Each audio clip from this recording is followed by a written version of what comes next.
In a 2011 statistic, it was estimated that around the world 607 people go missing every day. Many are solved and found, but too often these cases aren't ever solved. So today, here at Unexplained Mysteries, we'll be taking a look at 3 mysterious disappearances that can't be explained.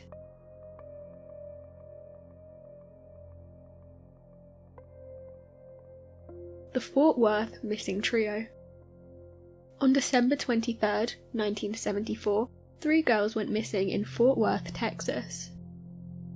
Mary Rachel, who went by Rachel, was 17 years old and had been married for 6 months to her husband Tommy. Lisa Renee, who went by Renee, was 14 years old and Julianne was 9 years old. The morning of their disappearance, Renee's boyfriend Terry had given her a promise ring.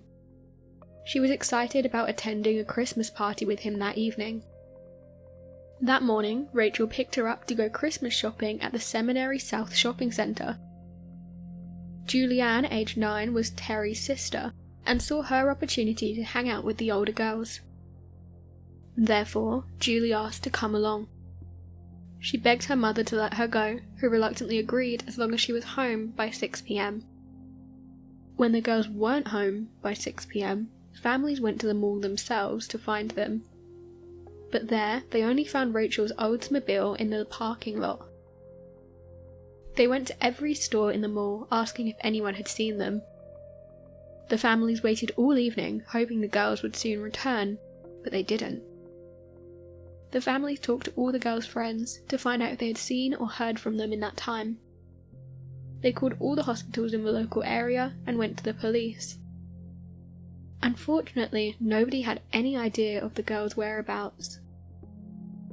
According to the families, the police didn't seem to take the case particularly seriously. They assumed that the girls had run away, but the families didn't believe it. Why would 2 teenagers want to run away with a 9-year-old girl?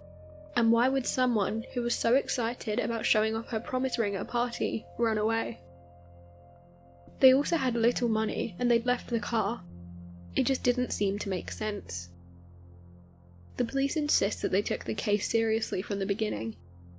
They claim to have investigated the case to the best of their ability, but they also stated that they had little reason to suspect foul play. There weren't any signs of a struggle and nobody had reported anything suspicious. Tommy received a letter the next day from Rachel. In the letter, she said they were going to Houston and they'd be back in a week. The family didn't believe that Rachel had wrote the letter. Whoever wrote it misspelled Rachel's name, adding more doubt that the letter wasn't written by her. The family also said that it wasn't her handwriting. Handwriting experts inspected the letter several times, but could never come up with a conclusive answer.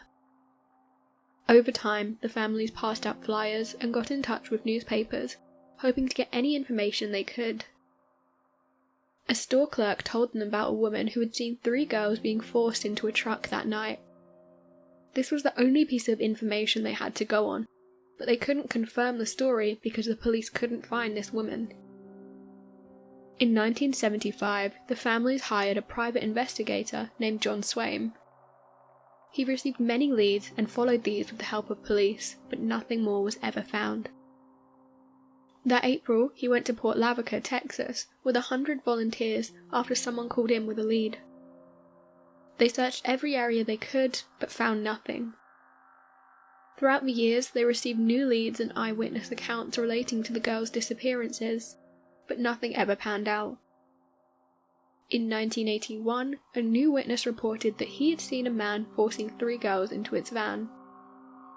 When he confronted the man, he was told that it was a family dispute and that he should leave them be. Unfortunately, this story can't be confirmed.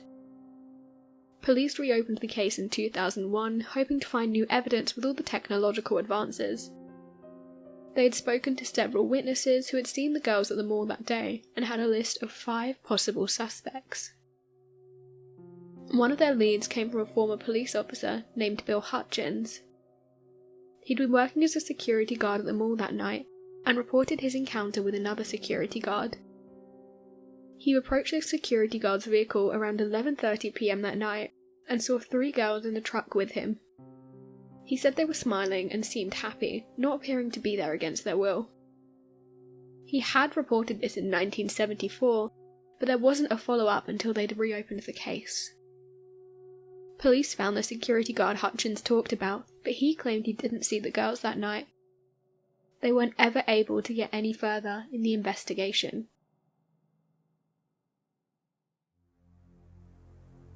The disappearance of Mona Blades. One of the oldest unsolved cases in New Zealand is the disappearance of 18-year-old Mona Blade. On May 31st, 1975, Mona went missing while hitchhiking from Hamilton to her family home in Hastings to attend her nephew's birthday party. A truck driver reported seeing her getting into a vehicle that morning. Later, a fencing contractor saw the car parked on a dirt road with a woman fitting her description in the back seat and a middle-aged man in the front. When he drove past it again later, nobody was in the car. He said the man was middle-aged, bald, and may have been wearing glasses. It took 3 days for anyone to realise Mona was missing. Investigators used dogs, helicopters, and heat-seeking devices to search for her. After 2 more weeks, they announced to the public they were looking for an orange Datsun, and that there was a $10,000 reward for any information that could lead to a conviction. Police had 5 suspects in the case. One was a man named John Freeman. He had rented an orange vehicle that same weekend. 2 weeks after police shared what car they were looking for, Freeman shot a college student, then shot himself. The student was injured, but Freeman passed away. 2 other men have remained on the suspect list. One is an elderly man, and the other is a man named Charlie Hughes. Charlie Hughes has stated publicly several times that he is frustrated with the police, and that he had nothing to do with Mona Blades' disappearance and alleged murder. Police began reviewing the case once again in 2004. A television documentary was made, and police set up a hotline, hoping to find any new information. Unfortunately, the case began to wind down again 2 years later, as there were still no new leads, and to this day, her body has not been found. The disappearance of Edward V of England. In August of 1483, Edward V, along with his brother Richard, disappeared from the Tower of London. Edward V became the Prince of Wales in 1471, and went with his mother in 1473 to rule over Wales, while his father, Edward IV, continued his reign in England. After his father's death in April 1483, Edward V became the king at just 12 years old. Since he was so young, his uncle became the Lord Protector.